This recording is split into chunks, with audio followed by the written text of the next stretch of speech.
Should you buy or should you rent? The forever hot and controversial topic that everybody is curious about. In this video, I'm going to talk to you about whether you should buy, whether you should rent, why I previously bought, and now why I'm renting.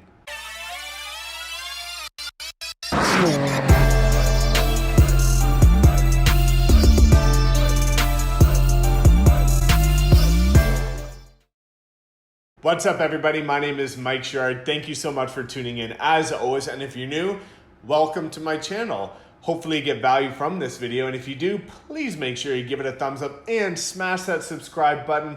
Also, lightly tap that notification bell so you don't miss another video.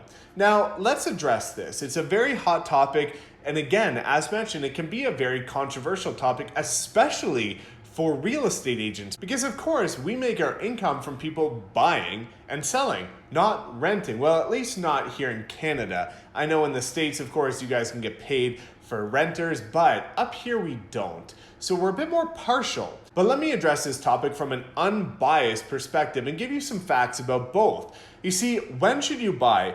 Agents will almost always tell you that buying is the right way. And honestly, usually it is. It's almost always better to buy real estate than to rent, because when you look at it from a financial perspective, renting is like paying 100% interest because technically you don't own anything. Whereas buying gives you the ability to build equity in a property, which means that you can make money when you sell it and you can start to build some assets in your portfolio. But let's talk about both. First, we're going to address buying, and then we're going to talk about renting and why I'm currently renting. Now, again, as mentioned, almost always it's better to buy real estate. If you look at the history of real estate in any place, it always goes up in the long run. It is cyclical, but generally speaking, real estate appreciates over time. Now, you don't know how long it's going to take to appreciate, but properties that were, in the 60s are now a fraction of the cost they are in today's world.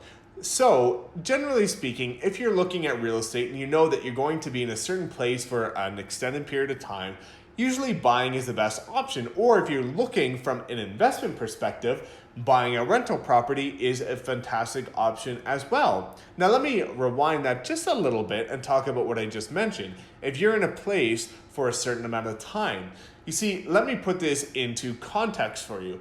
If using my city here as an example, if you know that you're going to be in Calgary and you've got a job that's paying you $80,000 a year and you're going to be here for the next 5 years, then if you are in the financial position to buy, it is a great option because you know that you're likely going to be here for an extended period of time and that it will allow you to build some equity in your property so that when you go to sell, if your life changes within that distant future, then you'll make some money or you'll at least break even, and that means you can transition to whatever your lifestyle has adjusted to at that time. Now, one situation I want to bring to light is what happens if you buy a property and then after a year, suddenly you get relocated or you lose your job or you want to move back home to a different province, state, country, whatever. That does happen. That has happened to some of my clients.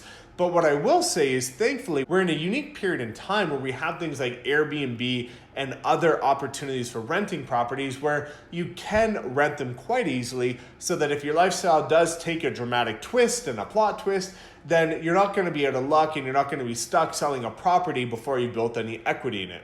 But just generally speaking, it's almost always better to buy. Now let's talk about why you might want to rent, why I'm currently renting after previously buying, and debunking the myth that it's always better to buy. Now previously, back when I moved here to Calgary, I bought a 4-bedroom house close to my work. However, times changed. I quit my job, got into real estate, and most of my work was downtown. I wanted to be more central, so I decided to get into a condo downtown after selling my property. Now, why am I renting this condo and why didn't I buy this condo? The reason being, and some of you might be able to relate to this, which is why I'm sharing my story with you and why I'm renting, which is why you might want to rent. My lifestyle is and has been changing so dramatically year after year that it doesn't make sense for me to buy because I don't know where I'm going to be in the next 1, 2, 3, 5 years. You see, 2 years ago, I was an engineer and I thought I was going to climb the corporate ladder. So it would have made sense for me to buy and own a property if that was my plan, because I'd be in one location, I would be steady climbing the ladder, putting in my hours, clocking in the time. So for me to just be paying a mortgage and building equity made sense. When I quit my job and got into real estate, suddenly a couple things happened. My lifestyle changed and my income changed. I started making a significant amount more money than I did when I was an engineer. And also my lifestyle changed in the sense that it's more dynamic and I'm more downtown. So no longer did the property in the suburbs fit my lifestyle. Now, what's happening in the foreseeable future? Why didn't I buy now if I know that I'm going to be an entrepreneur for my life and I'm going to be in the core?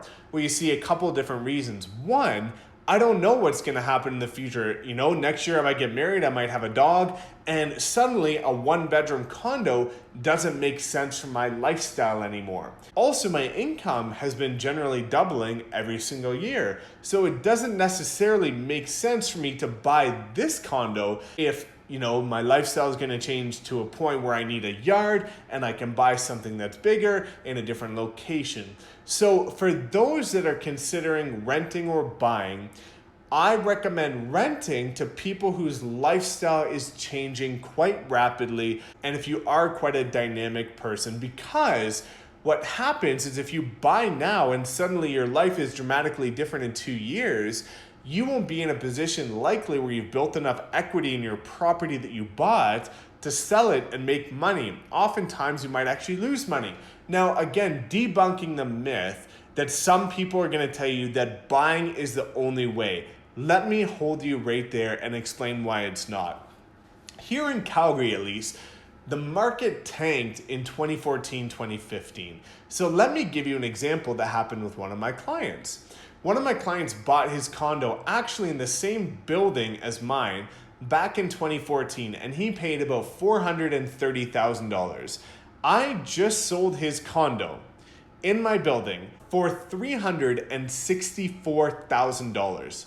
He just lost an astronomical amount of money relative to the price of his property within the last 5 years. So people that are telling you that real estate is always going to go up and that it's the best and only option, that's not quite true. Now, if my friend in this building was willing to stay here for an extra 10, 15, however many years, of course it will trend upwards. But what I'm trying to stress is the fact that whether you should buy or whether you should rent comes down to you having a solid understanding of your lifestyle and where you're heading in life. So guys, ultimately it comes down to your personal preference and where you want to go in life. As mentioned, if you are in quite a stable position and that you do have a pretty sound idea of what the next few years are going to look like, then buying almost always is the best option for you. However, if you are living quite a dynamic life, if you don't know where you're going to be or how much you're going to make and things like that, then maybe you should consider renting before tying up a substantial amount of money in a down payment into a property. For me, I took that down payment amount and I'm allocating it to building my business and currently renting until I decide where I'm going to be for the foreseeable future. If you guys have any questions about renting versus buying, drop a comment below. I love when you guys engage with my content. Thank you so much for tuning in. As always, please give it a thumbs up and subscribe if you haven't already, and we will see you next time.